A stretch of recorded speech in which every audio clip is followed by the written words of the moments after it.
Hello, everyone. Good afternoon, and welcome to the last event here at the U.S. Center at COP28. New Climate Solutions, a conversation with innovators, and it's my honor to once again introduce to the podium here Senior Advisor to the Special Presidential Envoy for Climate, David Livingston.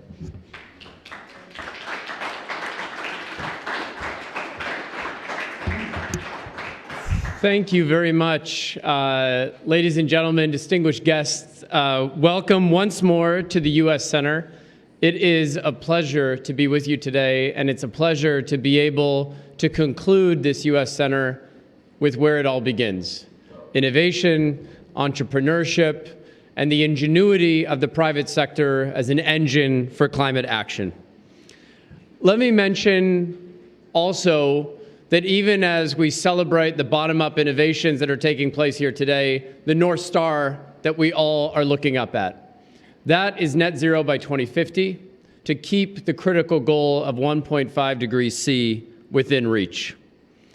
While at COP, we've seen unparalleled, comprehensive action across the board, across sectors, towards that North Star.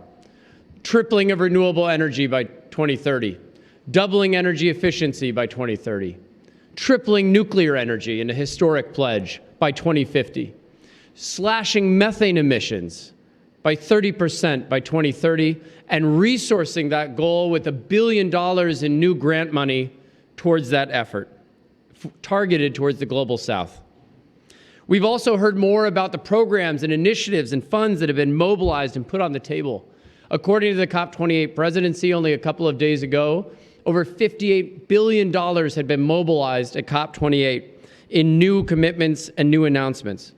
Part of that is, of course, the $30 billion Altera Fund, which features two U.S. firms, BlackRock as well as TPG, as anchor general partners in that effort to scale up climate investments with a particular focus on catalytic finance for the Global South. Here in the United States and here at this U.S. pavilion, you've seen us launch the Energy Transition Accelerator with the help of the State Department, the Rockefeller Foundation, Bezos Earth Fund, and others. ETA aims to catalyze private capital to help speed the transition from fossil to cleaner power in emerging markets around the world. You've seen us advance the U.S.-UAE Partnership for Accelerating Clean Energy, PACE, which has a goal of catalyzing $100 billion towards 100 gigawatts of new clean energy in the U.S. and the UAE, and critically in key third partner countries around the world. And many of the companies you'll hear from in just a moment are beneficiaries of and partners of that U.S.-UAE PACE effort. You've seen us lean into adaptation with the President's Emergency Plan for Adaptation and Resilience, called PREPARE, which is improving resilience for consumers and communities in the face of the climate crisis. You've seen us advance the Green Shipping Challenge with new commitments so the shipping industry can do its role to lower the 8% of global emissions that it represents.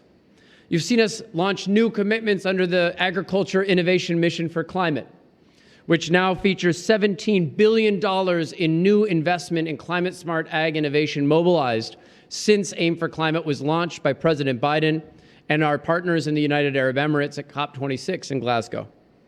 There are many, many more initiatives. I'm not going to list them all here, but I want to thank each and every one of you who have played a part in those efforts, as well as our U.S. government colleagues who have demonstrated a true interagency effort to advance all of these.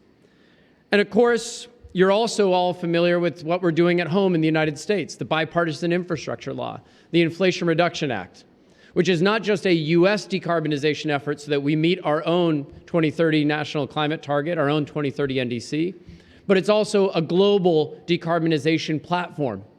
Goldman Sachs, the investment bank, says that the Inflation Reduction Act alone is going to lead to $4 trillion in clean tech investment mobilized, and that it's the single largest boost to the global clean energy transition in world history.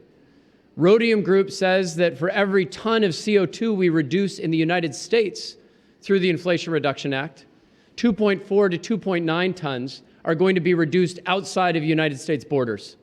In other words, we're going to see a 3x multiplier in terms of global decarbonization for the money that the United States government is putting on the table to lower green premiums, to drive forward clean energy investment and to commercialize the new technologies we will need in the decades ahead. But I'll just say that as important as all these funds, these programs, these initiatives, these pledges are, they don't realize themselves. They need those on the ground implementing them and making them real. There's no First Movers Coalition without companies innovating low-carbon applications for industrial decarbonization. There's no Green Shipping Challenge without companies that are making cleaner ways to power freight. There's no 3X Nuclear Pledge without safe, clean, and affordable new nuclear technology options. We need the private sector to seize this moment, to heed this call, and to work with us hand in hand with government and with civil society to take advantage of these opportunities and to drive them forward. It's why I'm so excited that we have 4 companies here that truly encapsulate and personify the opportunity set and the diversity of innovation and the diversity of entrepreneurship that's taking place, taking advantage of these platforms and scaling them up with global impact. You'll hear more from them, and you'll be introduced to them in just a moment by my incredible partner and colleague, Jack McCaslin. I want to thank Jack, and I want to thank the entire United States team who has worked hand in hand over this year with the private sector to ensure that the United States could show up to COP28 as clearly the leading climate solutions provider in the world, diplomatically, technologically, and in terms of the way that we do partnerships, again, across business, civil society, and government working together and hand in hand. So with that, to introduce our incredible companies and to guide us through today's final capstone event here at the U.S. Center, let me hand it over to Jack.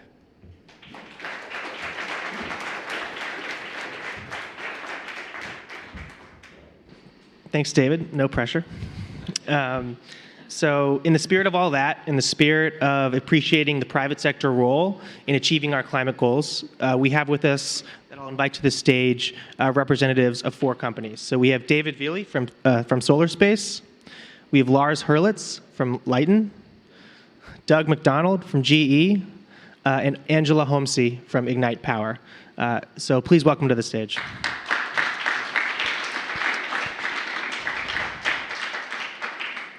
So each of these companies are at different stages of development, and each address different aspects of the climate crisis.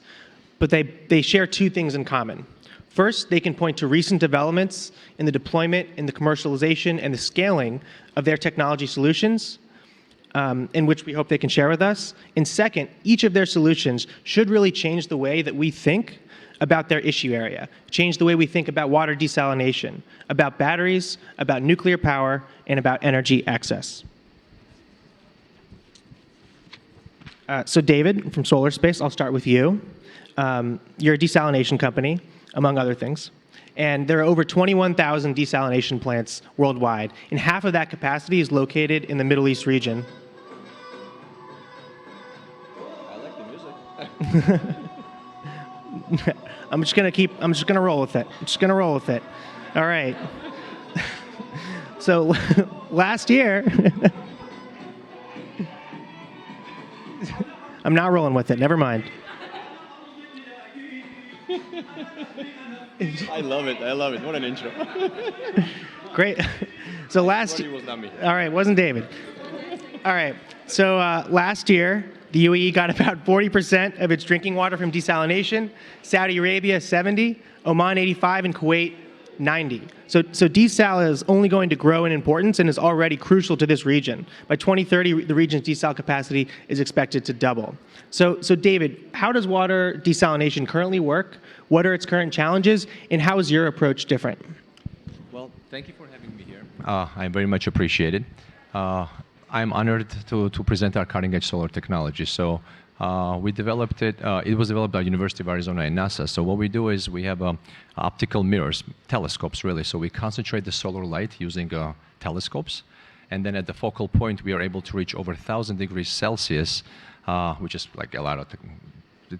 And then we have another technology that we take this heat, convert into sound waves, and then sound waves into electrical power or cooling at very, very high efficiencies. So for the desalination, what we are doing is we are applying our technology to solve the challenges. Simply, today the way we do desalination, is some kind of filtration system, right? Mostly widely used is reverse osmosis. With the reverse osmosis system, yes, the prices are dropping down and coming down, but one of the challenges that we face is we create a brine and we use a lot of chemicals and we use a lot of filters. With our system, what we're doing is we are freezing the water, then dropping atmospheric pressure and freeze drying it. So what it means is water evaporates while it's still frozen, right? So leaves no residue, and the byproduct is absolutely clean molecules, but you don't have any brine left. You don't use any chemicals, we don't use any filters, and it's 3 times more cheaper to make the water than all existing technologies. And I'm very proud to showcase our technology here at COP28. We have a big telescope set up right in the green zone. I welcome everybody to come and see it.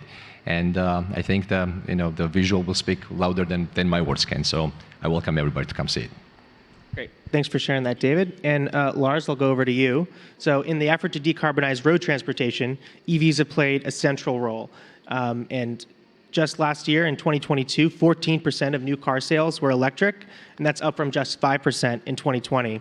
But we know that there are challenges to our current approach in terms of performance, in terms of battery materials, in terms of supply chains. So Lars, if you could tell us how Lighten's lithium-sulfur technology addresses each one of those challenges. Absolutely. Glad to be here, glad to be talking with all of you. So yes, at Lighten, we are building the world's cleanest battery, designed to have the highest energy density, lowest cost, and lowest carbon footprint. And the goal really is to enable electrification of anything that moves. Now, the interesting fact is we do this by using methane as one of the feedstock items here. So we do that by sequestering carbon in a unique form called three-dimensional graphene in a very carbon-negative process as a starting point. That is the key enabler to how this all works. So this is what the batteries look like. We are now in a rapid scaling mode. We've had these up and running for a few years. Right now, we have a factory, our first factory, that makes hundreds of thousands of these. And now it's all about scaling as fast as we can because the world needs these. We've raised about $400 million, largely from institutionals and strategics. Why are these strategics investing in us? It really is because there's a huge disconnect between the available choices today and what they need to be able to economically achieve net zero. That has simply not been possible to date. So today, if you electrify today, you're using lithium ion or perhaps LFP.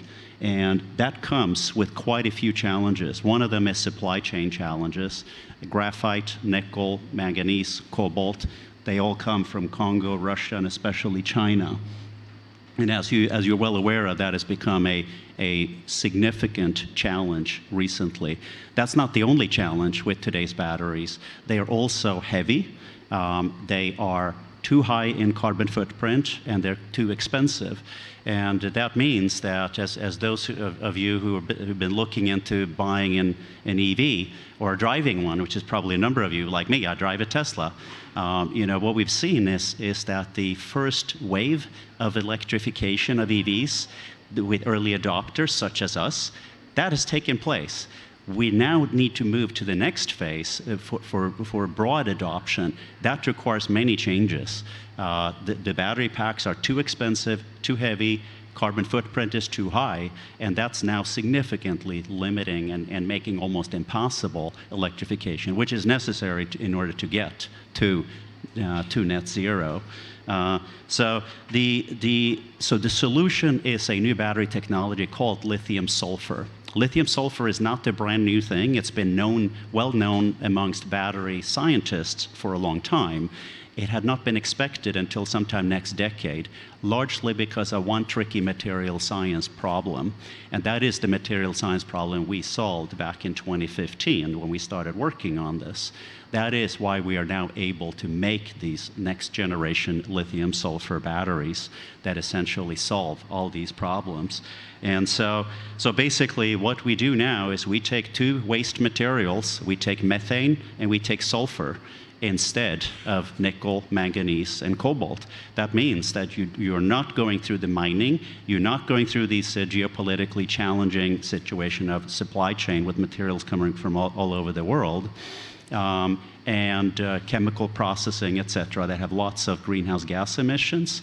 And especially when we start with a carbon negative process, this allows us to have by far the world's lowest carbon footprint batteries, with a path when we use biogas to get that down to zero, the world's first carbon neutral battery. So that's why we are so excited. We've been working closely with the government, a number of branches of the government, and some of the programs here that you mentioned. PACE in particular has been phenomenal for us. That has enabled not just key meetings, but many new initiatives and engagements right here recently, which has been phenomenal for us. So now it's all about scaling as fast as we can. Great. Thanks so much for sharing that, Lars. And now I'll move over to Doug with GE. So nuclear's been producing safe and clean electricity for just about 70 years. And in the United States, it provides half of our clean electricity and 20% of overall electricity. But it's clear that this COP, nuclear is in the spotlight. It's having a bit of a renaissance. Over 20 countries at the beginning of COP from 4 continents signed the 3X nuclear energy pledge to triple nuclear energy capacity globally by 2050, which David mentioned. We've had the Net Zero Nuclear Summit held just a couple days ago off-site at COP. And in the U.S. Center on December 5th, we hosted a panel that outlined new USG support to support the deployment of nuclear around the world. So, Doug, I'd like to ask you, what's different about this moment? What is it about new nuclear, GE's and others, that's driving the moment? And how is the technology today different from the technology we've been using? Well, thank you for that. First of all, we're part of GE Vernova. We have many different things that we bring to the energy transition. But within GE Hitachi, we're focused on two distinct areas. One is our light water reactor, the BWX300, which is if you're producing electricity only, a 300 megawatt water-cooled reactor. We also have a long history in sodium-cooled reactors. We're supporting TerraPower and the Natrium reactor in both design of the reactor core, as well as putting together a Natrium fuel fabrication facility in our Wilmington, North Carolina headquarters, where today we produce fuel for our existing reactors. And we also support ARC-100 up in Canada and the things they're doing there. But most of my focus here will be on the BWX300. GE's been in the boiling water reactor business for many, many decades. X in BWX is actually the 10th generation. Each successive generation, we continue to simplify and improve the safety. The boiling water reactor, BWX300, is passive safety and natural circulation. So we have continued just to make it as simple as absolutely possible. And one of the reasons we do that is in nuclear reactors, the nuclear aspect is very important. It defines the safety, but it doesn't necessarily drive all the cost. The concrete, the steel, the modularization, that is over 50% of the cost of a nuclear reactor. And so for the BWX300, from its inception, we've been looking at how to continue to simplify that. And with our commercial success, it seems like we've done that. We've taken our past, we've partnered in the last bit of our standard design with Tennessee Valley Authority in the United States with the Clinch River site, Ontario Power Generation in Canada, and then Synthos Green Energy, who's additionally partnered with Orlen, so Orlen Synthos Green Energy. And you mentioned during the summit today, or later this, end of last week, Orlen Synthos Green Energy was actually able to announce that the Polish regulator, where they're headquartered, approved the decision in principle to move forward with 6 sites in Poland for the BWX300, with 4 or more BWX300s in that site. What we're trying to accomplish is to truly build an order book. For Orlen Synthos Green Energy, we certainly appreciate the U.S. government support in that. We had the U.S. Ex-Im Bank and the DFC come together and pledge $4 billion to help support that. In Canada, the Investment Bank of Canada helped OPG with an order of $1 billion to support the initial rollout of the LEAD project at the Darlington New Nuclear Project site. And the Ontario government has announced 3 additional sites, 3 additional units to go in at that site. SAS Power in Saskatchewan is also looking at the BWX300. And as I mentioned before, Tennessee Valley Authority is working on the construction permit application for the first of several BWX300s to implement, the first one being at the Clinch River site. So what we're trying to do with multiple levels of support is develop an order book to drive our supply chain, to get the supply chain engagement, to drive the human development, the aspects there. And then you mentioned before the cost. When we started the BWX 300, our customers very clearly told us, what do you need to do different? Absolutely have to be safe. It's part of coming to the table. Continue your journey in safety and make that safer. You need to deploy worldwide, but most important, you need to bring down the cost. We continue to simplify, and we continue to look for ways to improve that. And also in the United States, I mentioned the aspect of the construction. At INL, with the Nuclear Reactor Innovation Center, they're helping us support how we do modules right the first time to help reduce the cost and increase the efficiency. And so with that, we've certainly benefited, and we look forward to continue to act pieces there. It's been a wonderful COP. You know, the 3X nuclear, the 22 countries have come together to sign, more to follow. The announcement with us and ENIC here in the UAE for helping them define what they want to do for their SMR roadmap, how they want to deploy SMRs here in the UAE, in the region, and globally. So we're very excited about that. And then, of course, as I mentioned, OSGE with the decision principle for 6 sites. Wonderful times here.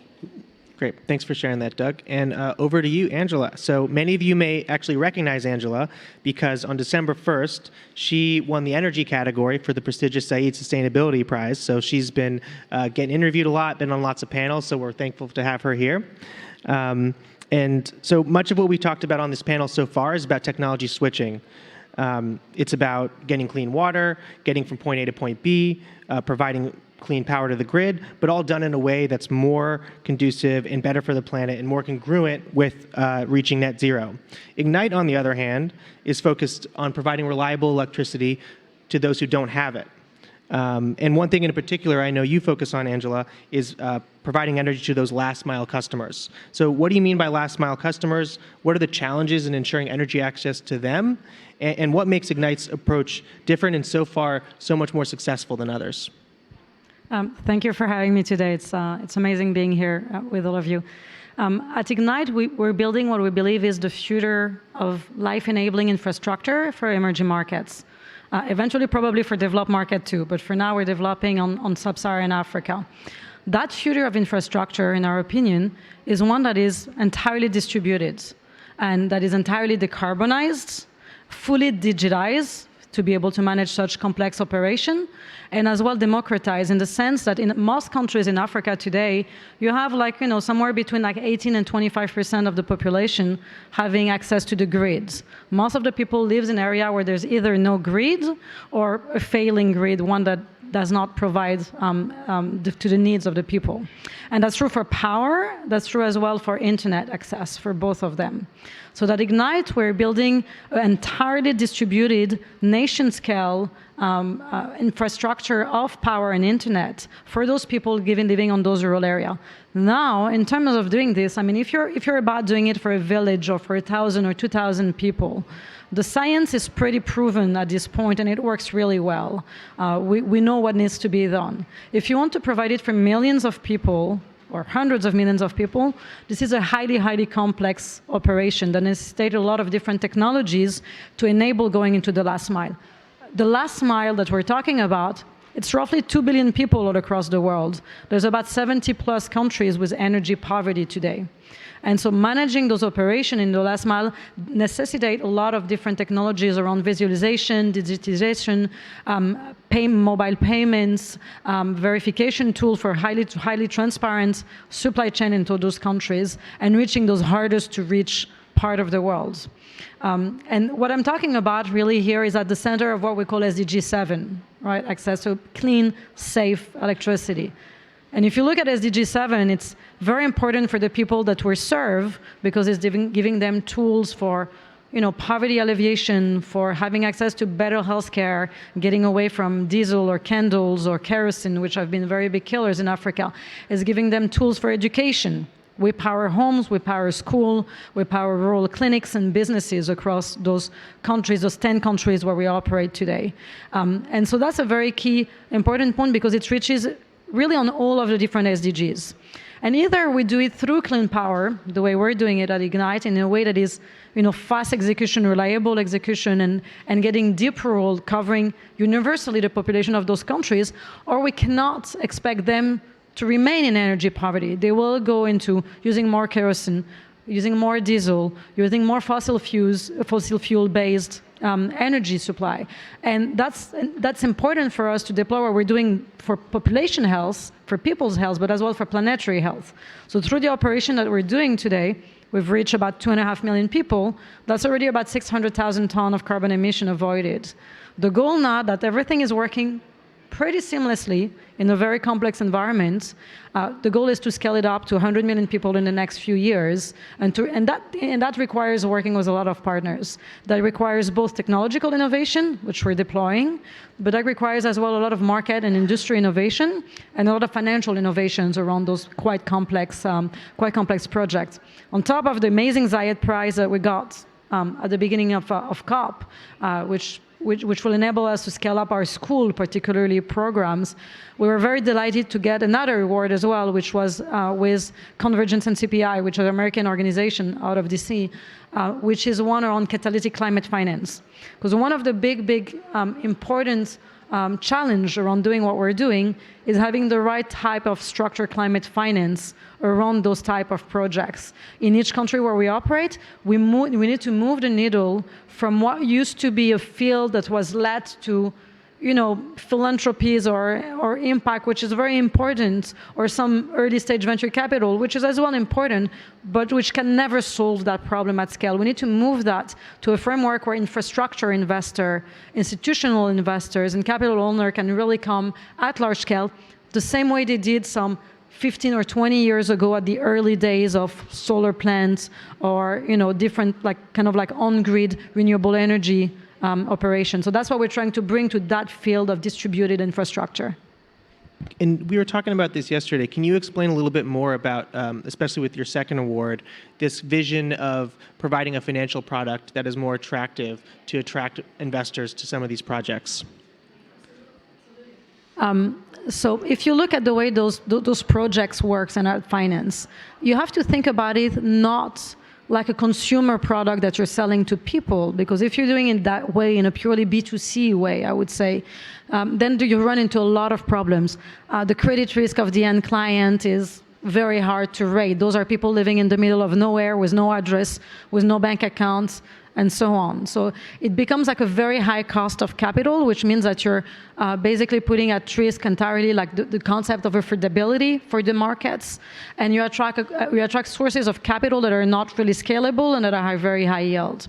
In order to change that paradigm entirely from this vicious circle to a virtuous one, we're designing a facility which will be enabling us to guarantee some of the end cash flow to those projects, and those are structured as infrastructure project SPVs, where it's a country multiplied by a solutions over a period of time, which basically, if the cash flows now are much more transparent and thanks to digitization, very well informed, with a guarantee coming into them, they will look exactly like a bond. Right? And going from a CCC or unratable sort of like project is going to go towards like an investment grade type of bond to finance those projects across the continent.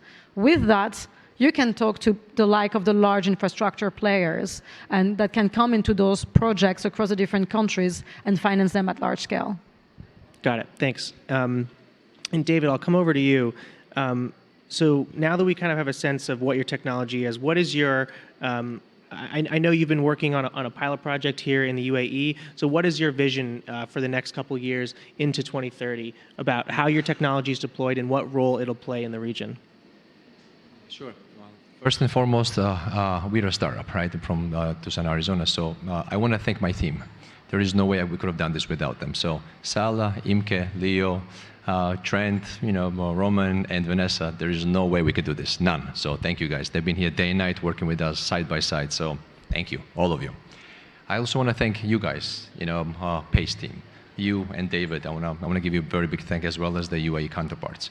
Now, our big initiative. So we're setting up our MENA headquarters here in UAE, and we would like to set up a manufacturing site and pilot installation. So we would like to demonstrate our technology, what it can do. It's great we can say, but action, show me, right? So our plan is to actually start desalinating water and then start exporting the technology. So again, US-made technology with partners with the UAE counterparts and export into the world. For 2030, we have quite an ambition goals, not only to the desalination, but also to cool down the data centers. And our technology is absolutely perfect for that. We also have a little bit bigger ambition for about next decade or so. We signed a memorandum of understanding with Abu Dhabi Department of Energy, University of Arizona, and Solar Space to develop a space-based solar power. So what that means is we want to take our technology into space, generate electricity, and then beam it down to Earth, right? So this way the sun always shines, it's not intermittent, and we can have a continuous power source. Those are the ambitions, and again, we're a small team, but ambitiously growing, and we would like to ask everyone to join us, big companies, small companies. I mean, you guys, we were talking in the back room, I think all of our technologies complement each other, and you know, when you're an innovator like us, deep inside you're a child, right? You have a dream. And no matter how old we are or old, we're still 12 years old, 15 years old, and that's how you kind of make it. But inclusiveness, together we can make this work. Simply, there is no way. By ourselves, none. But if we combine everything together, I think we can make a much better place for our children to live. And you know, like I was joking back in a green room, I want to live on this planet. I do not want to go to planet Mars. So we better do something now, all of us, every single one of us. And even if it's a small piece we can contribute, we all must do. So I don't know, that's kind of like my vision, and I think that vision is shared, especially on this panel and across the board, and COP28 was a great example of that. I'm very grateful. Can't argue with that. And if I could go over to Doug, can you explain a little bit more about the role beyond just electricity that your technology, but also other nuclear technologies can play in helping us decarbonize? And thank you for that.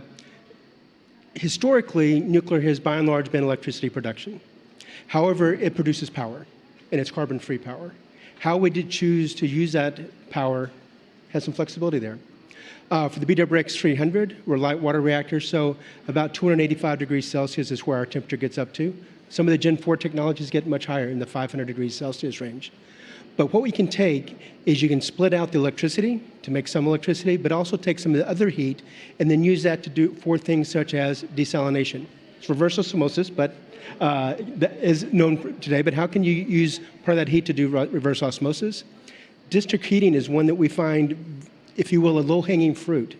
There is a lot of carbon being produced, especially in Europe, with district heating today. We can take our energy from a nuclear power plant and feed those lines. And it's clean steam that goes down those lines, or clean hot water, so there's not a safety aspect with it. But it is carbon-free as opposed to be driven primarily today by coal-fired plants. Also for hydrogen production. We have a lot of energy about what can you do with hydrogen. GE Vernova looks at how can we burn hydrogen in our gas turbines. Certainly doable, but where do you get the hydrogen from?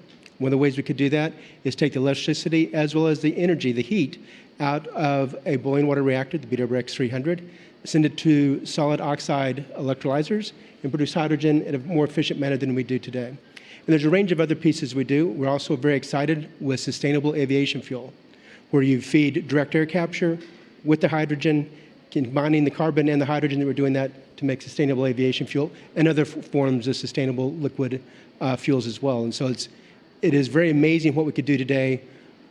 Probably possible in the past, but we just didn't really have the focus. Now we're moving it into the point of where we're taking things out of the lab, making pilot scales, and then scaling them up. How do we make this, the solid oxide electrodes, electrolyzers, how do we make the direct air capture modules and scale those up? The U.S. Department of Energy is helping in several cases there. But to make it deployable and look at how we can decarbonize not only electricity, but many other parts of the industrial sectors throughout the world. Great, thanks for that. And so now I think, David in his opening remarks mentioned a ton of programs, a ton of laws, tax credits, rebates, some international private sector mobilization programs like the First Movers Coalition and PACE, the Green Shipping Challenge. So, I mean, yes, those are great.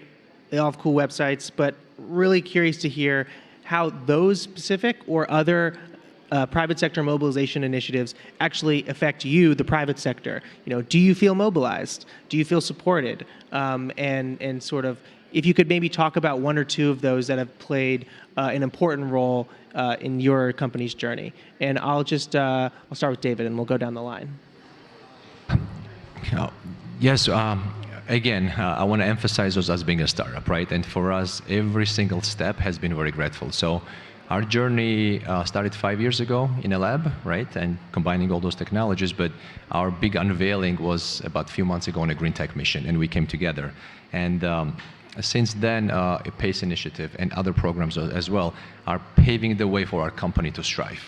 And especially for someone like us, when we don't really have a big pockets or big supporters or whatnot, those programs are what generates lifeline. And in last 3 months, we had so much success, and especially at COP28. And I'm absolutely grateful to U.S. government and UAE government.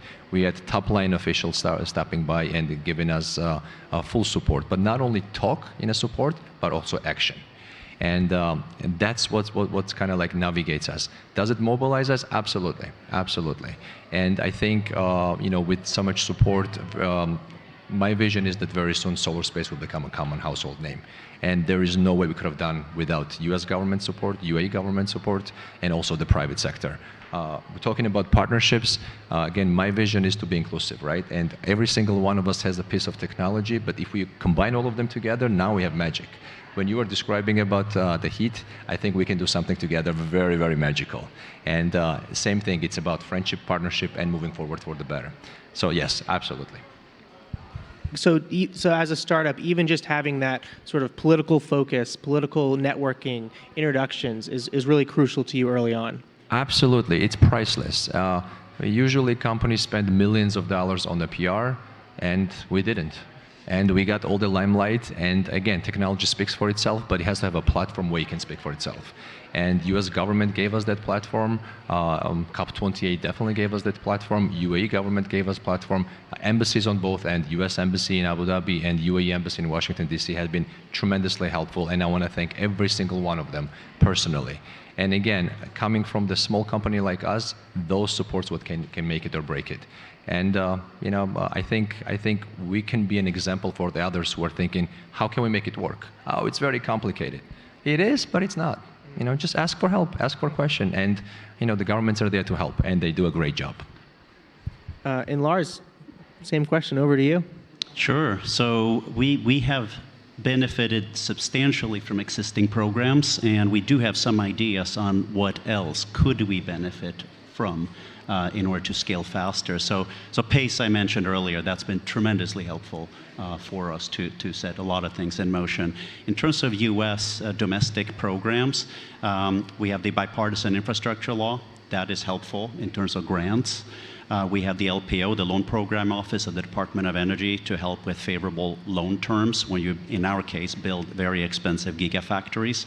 That helps a lot. The IRA Act, in our case, helps a lot to sort of bridge that gap of when you're starting to scale massively, so you're incurring a lot of cost, but you haven't quite reached the point of the economy of scale yet. There's a gap in between there. That's precisely where, for us, where the IRA Act helps too. So we benefited from all of those. Now, what else could be done? So we think that, as is kind of the central theme here, we need not just an evolution of technologies. We need disruption. We need major new technologies if we're going to solve these big problems. We believe that lithium-sulfur batteries is one of them. So we believe that this is a huge strategic opportunity for partnerships with governments. We've started those discussions with many branches of the US government. We've recently had high-level delegations from the European Parliament come visit us along the same lines, and we very much are having those discussions here in the UAE.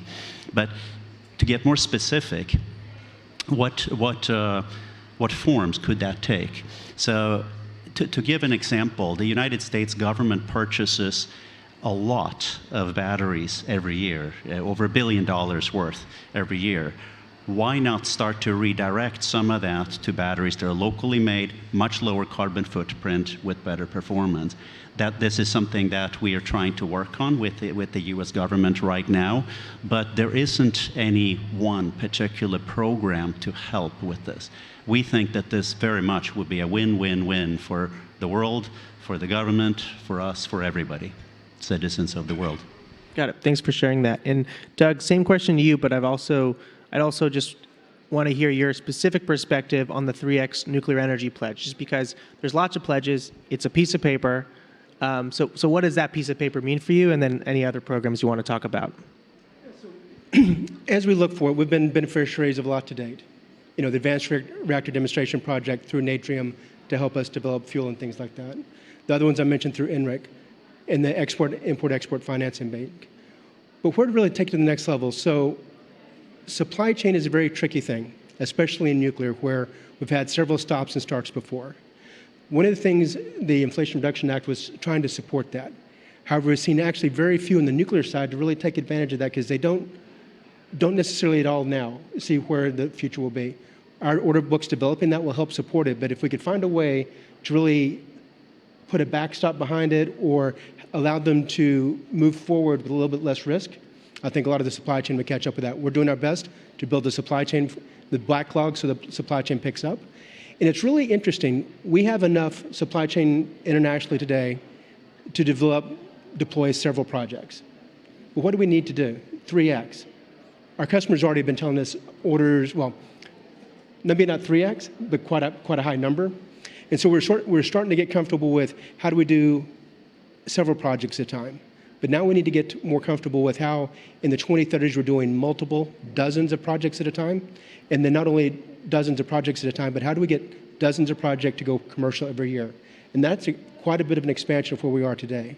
How do we get the supply chain to support that? How do we get the human resource capital to support it? How do we get the training to do that? And how do we get governments working together? We have a startup company, Fermi Energia, in Estonia, very far focused, laser focused on developing nuclear energy in Estonia for a variety of reasons, not the least of which is energy security. They're sitting right next to a country that they want to completely de-separate from a electricity basis as well as the gas basis. And so with that, how do we support from US government side, the government of Estonia, to put their regulatory framework in place? How do we support them to take that step into nuclear to help them be more energy secured as well as carbon free? And so there's multiple other places in the world as we're looking, like I said, with ENIC to figure out the roadmap here, touches the region. Africa is certainly a natural extension out of that. And another aspect is on regulations. We talked about the safety journey we're on, and we're continuing to be safer. What's safe in one country is not only safe in another country. But right now, today, they have to be completely re-regulated or re-evaluated from a regulatory basis. The US and Canadian regulators are working very well together on the BWX 300. We're very pleased with that. 10 years from now, we may actually get to something close to harmonization where we have one license throughout the world. But right now, we're taking those steps as opposed to just talk, we're actually seeing it. The Polish regulator has embedded some engineers, some regulators in the Canadian regulators to help as they regulate and come to grips and issue the license to construct for the first BWX 300 at OPG. Then Canadian regulators will go back and be able to do the very similar thing at their home country.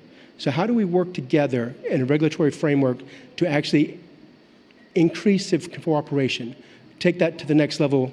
It's great to see we're just not talking about it anymore, which it seemed like we're sort of for decades that we could get there. We're actually seeing action now.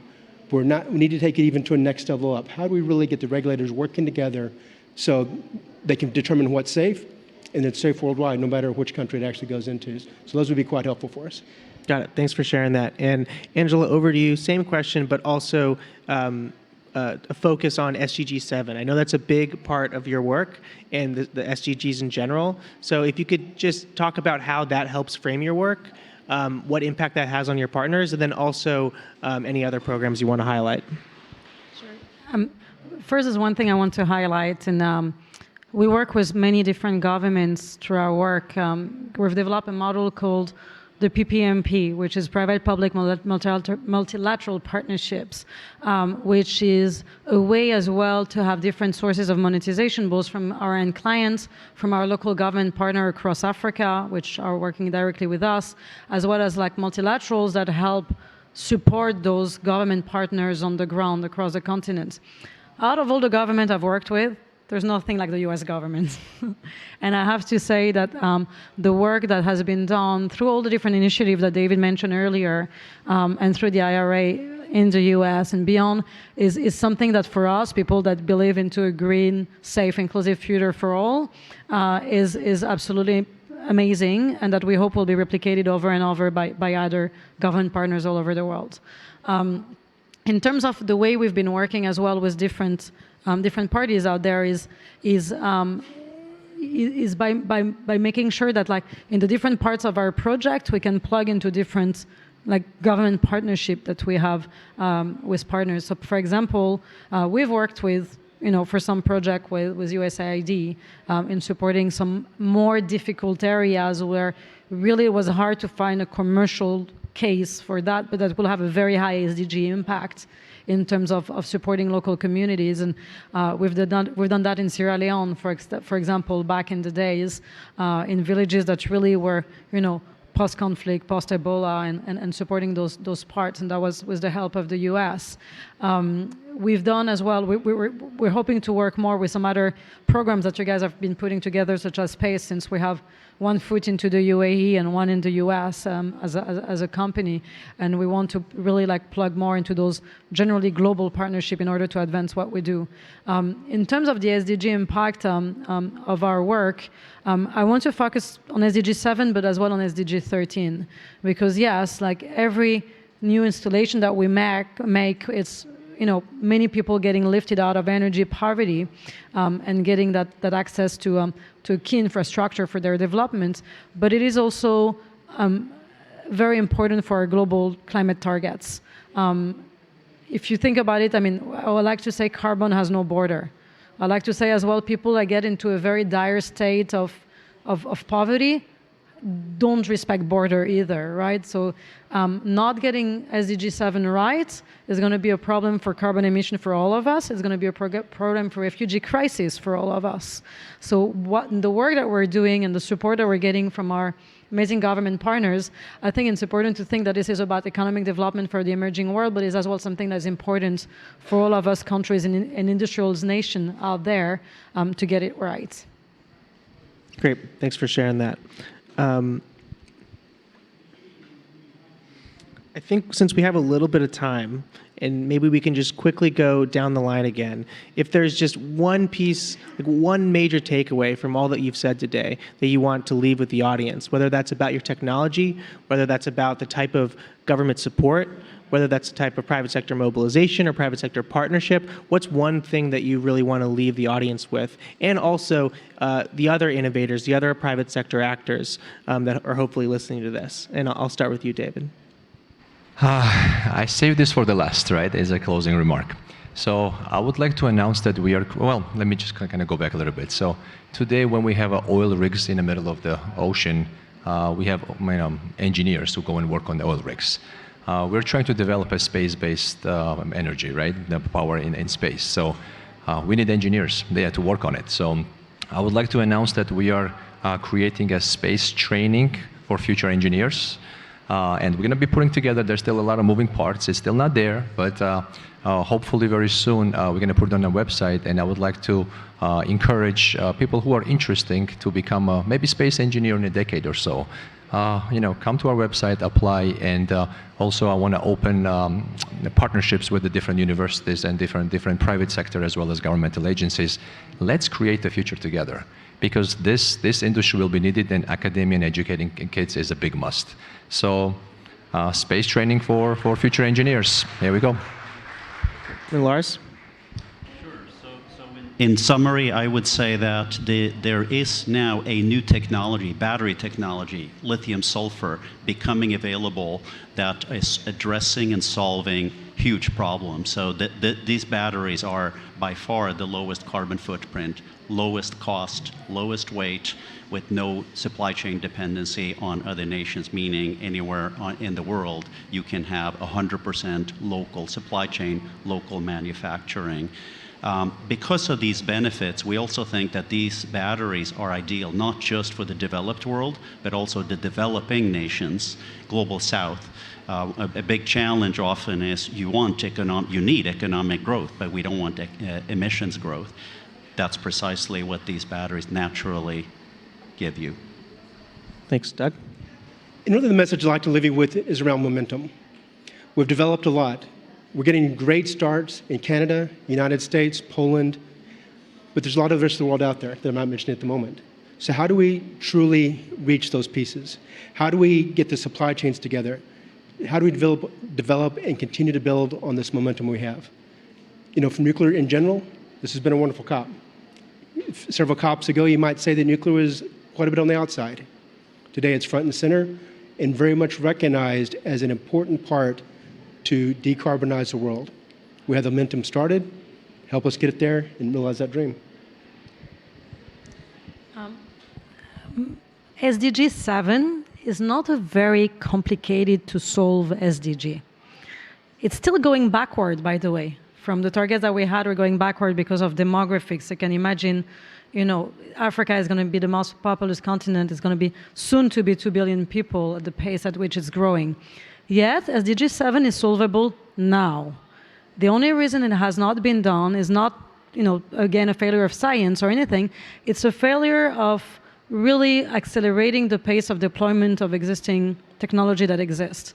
So with a different announcement that I mentioned earlier, we're going from 2.5 million people to 100 million, not by 2030, before 2030. So literally in the next few years.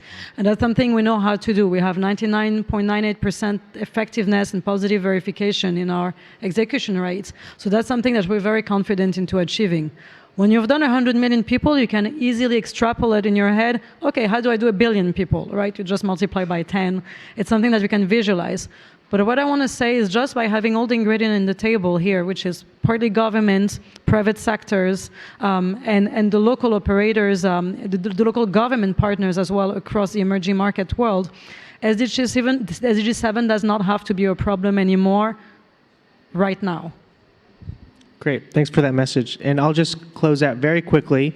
I hope some of the takeaways we have here is it's clear that nuclear can be small, affordable, clean, and safe.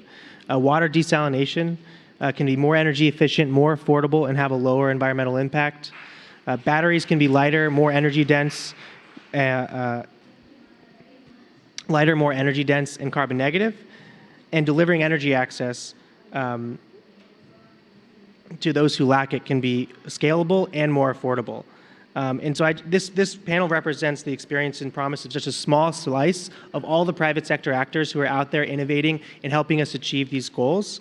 And as with all the great events at the U.S. Center that are highlighting the whole of government and whole of society approach to tackling the climate crisis, I hope this one sheds light on the crucial role that these innovative private actors are playing in meeting our climate goals and hopefully changing the way we think about getting there and achieving them. So thanks for all coming here, and I'm really happy to be able to close out the U.S. Center. So thank you. Thanks.